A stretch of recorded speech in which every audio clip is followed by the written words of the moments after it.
Chaz, and thanks for stopping by my channel, Cooking with Chaz. Those of you that are current subscribers or have stopped by before, you know that I've been MIA for quite a while now. All I can say is life happens, but I am ready and ready to hit the ground running. So I'm going to jump right in and start with the video. Oh, and I'm nasally is I don't know what. I have been fighting this cold / bronchitis for quite a while. But what I said is if I don't make this video, there'll always be a reason why I can't start back again. So please forgive my voice and just listen to the content, okay? One thing I do want to say, I am cooking a spicy chili. You know your audience. So the ingredients that I'm using, the amount of jalapenos, for example, if it's too hot for you, dial it back. But the idea is to get the technique and the ingredients, and then you take it from there. So, like I said, let's jump right in. What I'm going to do is I'm going to show you my ingredients. I am not moving the camera much just because that was part of, I think, the stressor of trying to make videos is I was trying to be too perfect. So I'm just going to show you these, and hopefully you can appreciate that. And, you know, maybe things will change as we go along. We have onions, bell pepper, celery. This is the jalapeno. There's jalapeno up under that garlic. That's how much we like jalapeno. So you got garlic, jalapeno, celery, bell pepper, onions. I am using ground beef and Italian hot sausage. Now I know you're probably wondering, why does it look like links? I just prefer to use the links. I find that they're not as salty as the pre-ground, like just the slab of ground pork. And also 2 bay leaves. And the beef that I'm using, I believe it's 80-20. The reason I use that is just, you know, obviously less fat. I like a little bit of fat, but I don't have to drain off a ton. And I am using tomato sauce, diced tomatoes.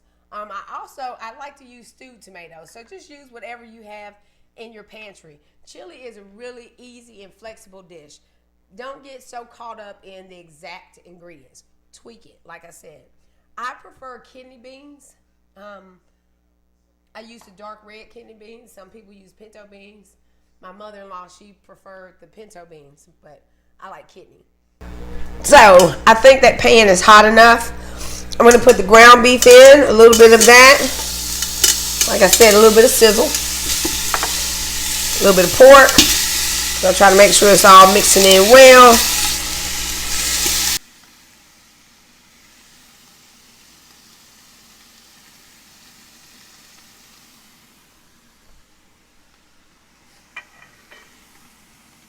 Get you a good sturdy spoon.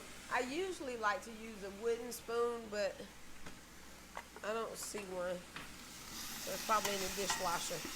Okay.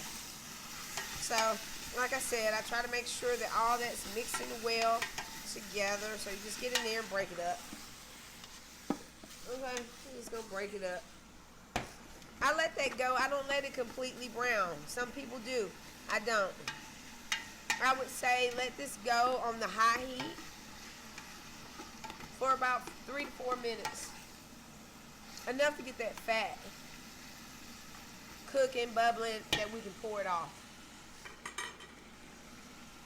Set my timer. I'm going to do 4 minutes. Yes, if you remember, I am a timer cook. I figured, why not? I mean, it's there to make your life easier. And always put your lid on when you're trying to speed up the cooking time. It helps tremendously. So those 4 minutes will be like almost 8 minutes to this meat because you're making like a convection.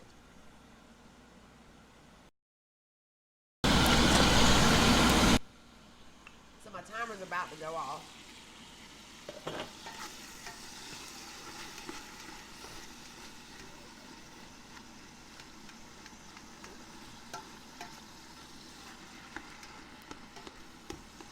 I'm just going in here breaking up the meat, helping it along. I like to leave some chunks, but not too many. I just want to break it down. Also helps it cook just so you know, like I said, it's about to go off. There's a minute left on the timer. You see how I have some uncooked meat in there? That is perfectly fine, because as you know, the chili's going to keep cooking. I'm trying to drain off the bulk of the fat, which is what we're going to get. Put this lid back on for these 30 seconds. We're going to go ahead and drain this. And instead of putting it, usually I would drain in the sink into this bowl, but I don't feel like walking over there, partly because my mic.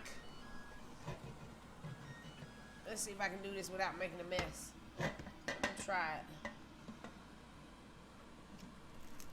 Oh, a little bit of a mess. Not too bad, but I'm about to burn my damn arm. Okay. Yeah, all that. Okay. There we go. Man, we got some juice on there. I gotta make sure put some stained stuff on there. Okay, good deal. Good deal. Turn my timer off. Put that back on the eye. There was a good amount of fat that came off of there.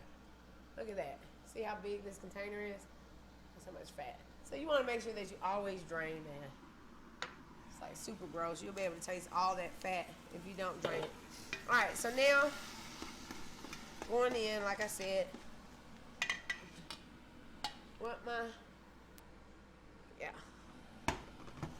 Now I'm gonna add. Excuse me. I was making sure I was recording because I'm like, okay, now it's been a while. I haven't been here, so I'm gonna put my onions in first. Some of those. Mix that in, and then come over here and get some of your celery.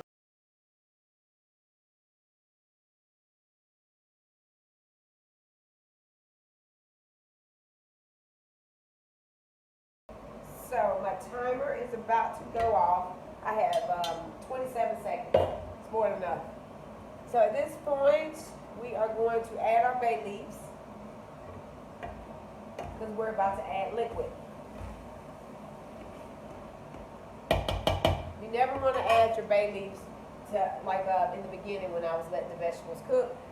You know what? I'm not going to say never. I prefer not to.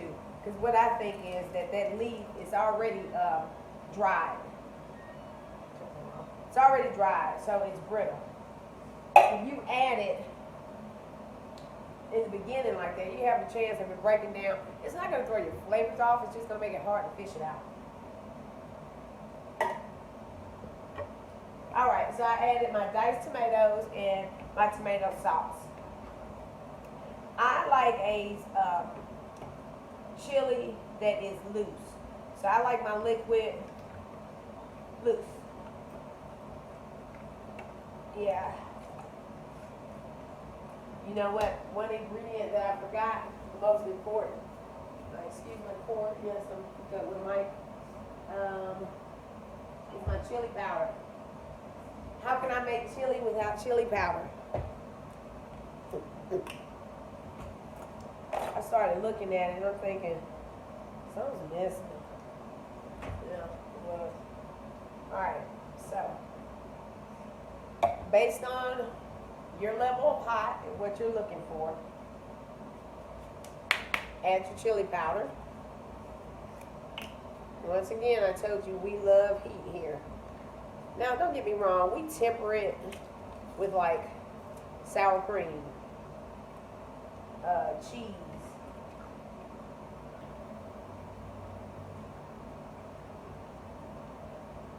And like with chili powder and anything else, add what you know for sure initially, and then you can always tweak as you go along. And at this point, oh, it's bubbling really good. If you're cooking along right now, you'll see that it's bubbling really good. What I did want to mention too, depending on what cookware you're using, once again, tweak this recipe to work for you. The particular pot that I'm using, it is a really good heavy pot. The handles, they get hot, so you know, it's not insulated or anything, and neither is the top. That's why I'm using this rag. So what that tells you is that this is cooking like a convection oven. It's getting super duper hot. So when I was telling you to put it on a medium to low, that works for me because my pot is really, really hot. I thought about that while we were waiting for that timer to go off. And another thing that I wanted to mention, I keep forgetting what I'm doing, I'm sorry. Take that lid off, and I'm gonna add my celery. Remember I told you I add my celery at the end, the other half, because we like ours a little bit chunky here. And if you don't like that, then at this point you would be adding your beans. I'm gonna let my additional celery cook for about another 10 minutes. Excuse me. For another 10 minutes. So what I wanted to say was about like the tomato sauce and diced tomatoes that I'm using. I actually use the store brand.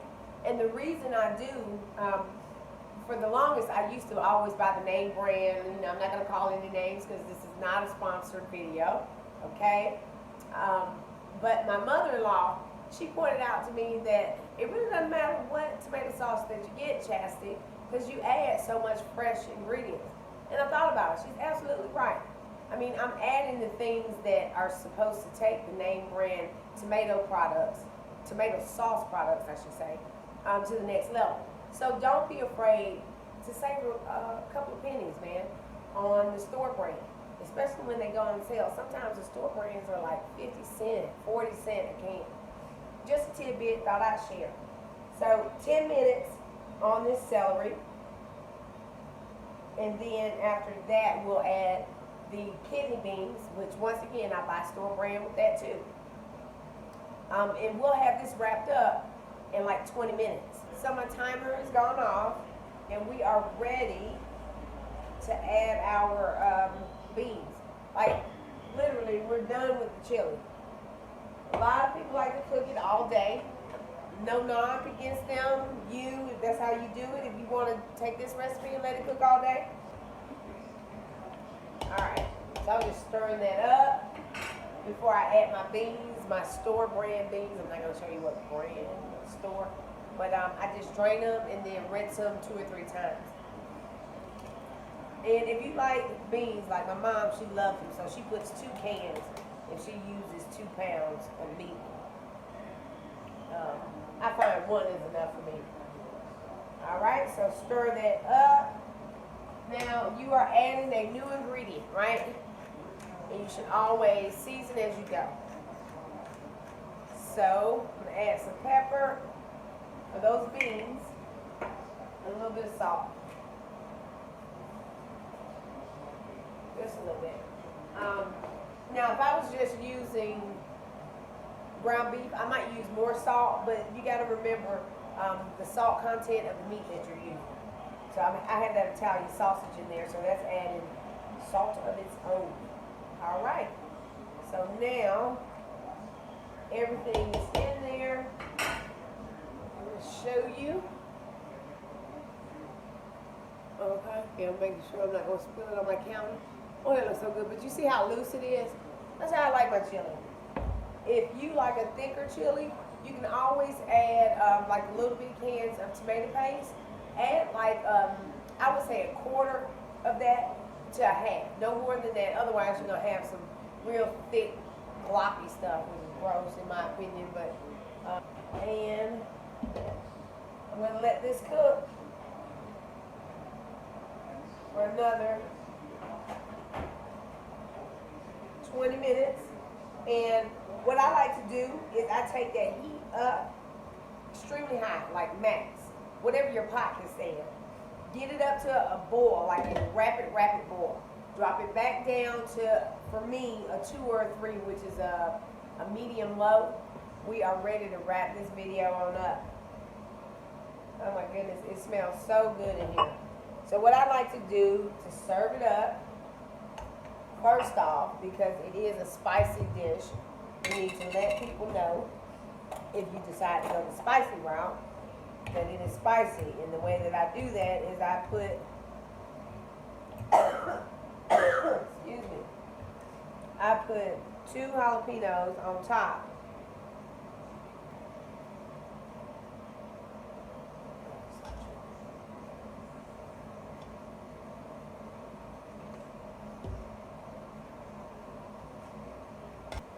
All right, so I'm going to show you what that looks like. Oh my gosh, looks so good. I put those jalapenos on top so that people know that it's hot, remember? Also, if you want to know how to make pickled jalapenos or banana peppers, check out my video. It should be to the left or maybe down below. If you haven't already, don't forget to like this video and subscribe if you want to be notified anytime that I upload. Thanks again for dropping in, and I'll see you on the next video.